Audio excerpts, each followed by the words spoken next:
In the past 29 days, we went through each and every verse of 5th chapter of Bhagavad Gita.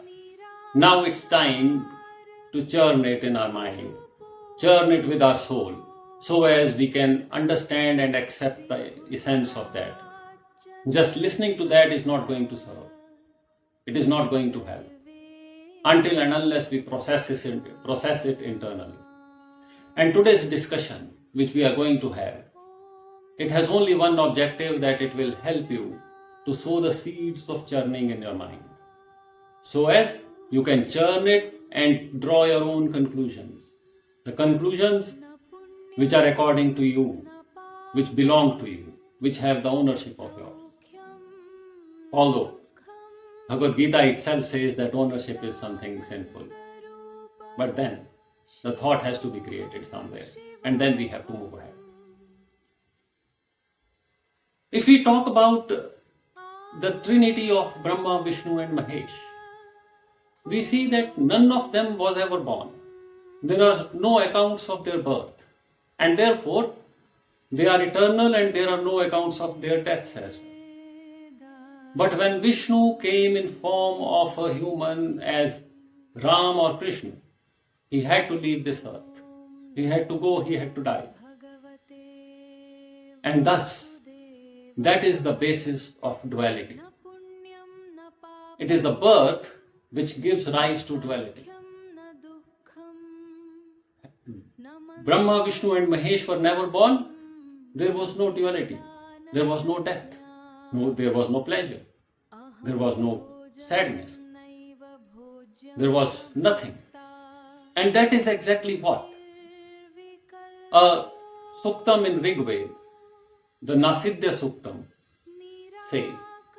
Although it's in Sanskrit, but it says that before the existence of anything, there was nothing. There was no sky, there was no space. There was no truth, there was no falsehood. There was no day, there was no night. There was no air even. The prana, the vayu, that was established within. It was established in its own self, it says. But he says when the creation happened, it gave, first birth was given to action.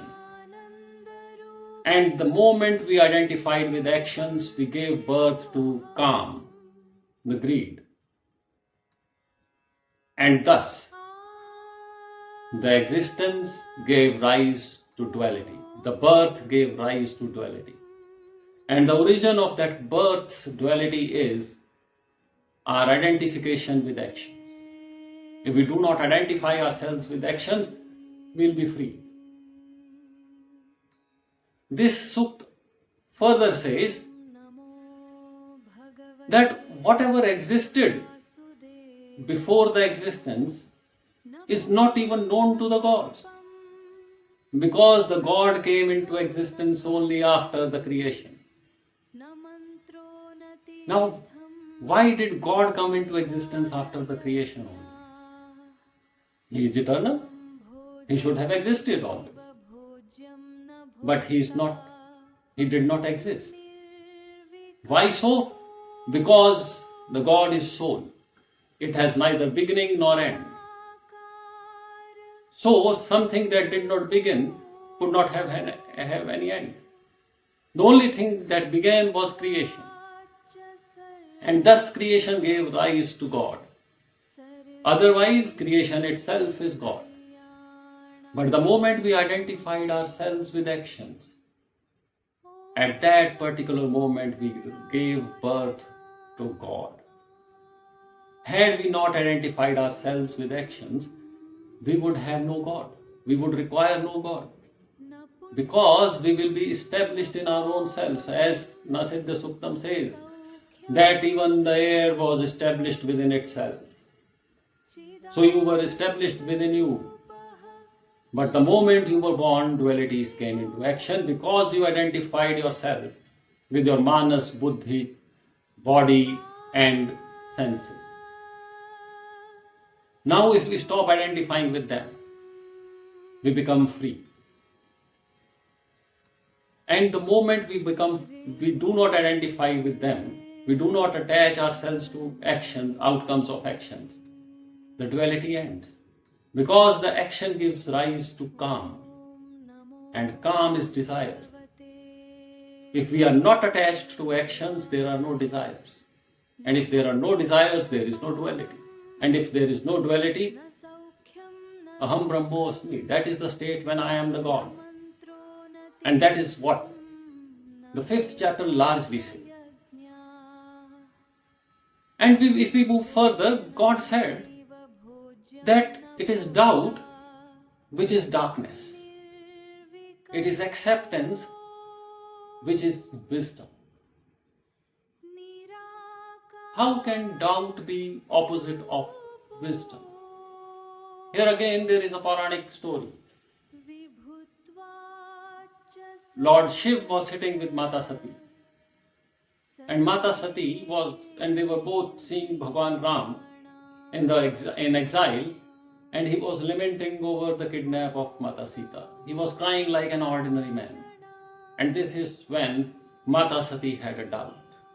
What kind of God he is, who is crying like a common man? It does not suit him, she believed. So she was made to understand by Lord Shiv. He made lot of efforts to let her understand that this is just a leela. It is just illusion that is happening, nothing beyond that. But Mata was hellbound to test the divinity of Lord Ram. So she appeared as Mata Sita in front of Lord Ram, who immediately identified her. And he said, Ma, how come you be here? That was divinity. But that was doubted by Mata Sati. And every doubt we have, it gives birth to a consequence.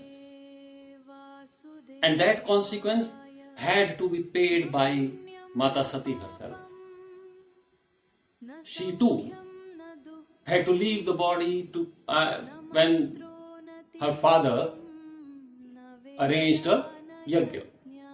Daksha arranged a yajna. So that was the cost. Similarly, when we have doubts, we go away from wisdom and there is a cost. The doubts come in various forms. I know more than him. The moment we have this doubt, we close the windows for wisdom. Maybe this person had something great to tell me. But because I had doubt, I was not willing to listen. I lost the opportunity. A cost has to be paid. When I doubt, will I be successful? Again a doubt. So even before the success or failure occurred, we start suffering with the fear of failure which has not yet happened. Again the cost is paid. Whenever we doubt other person's character, we put ourselves again in pain because we start hating him, disliking him.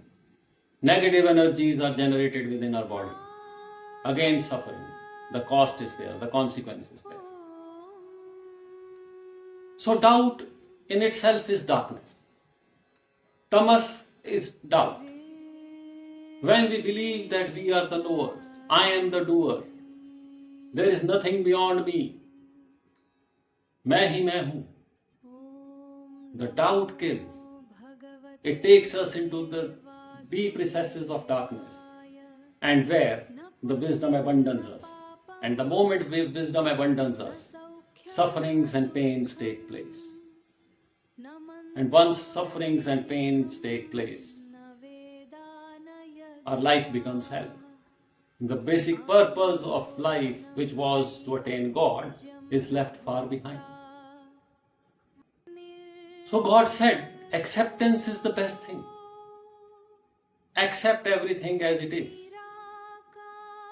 He said, when you accept everything, when someone tries to tell you something, without judging, you listen to it with an intent to learn something, you gain.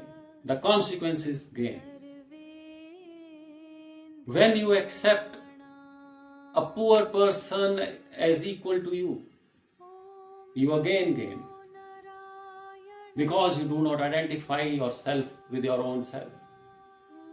You stop identifying your body with yourself. And that is the biggest gain. What more could one have asked for? So doubts are darkness. And acceptance is brilliant light. Think over these thoughts. Tell your own thoughts also if you want to, because that will enlighten me as well. Thank you so much.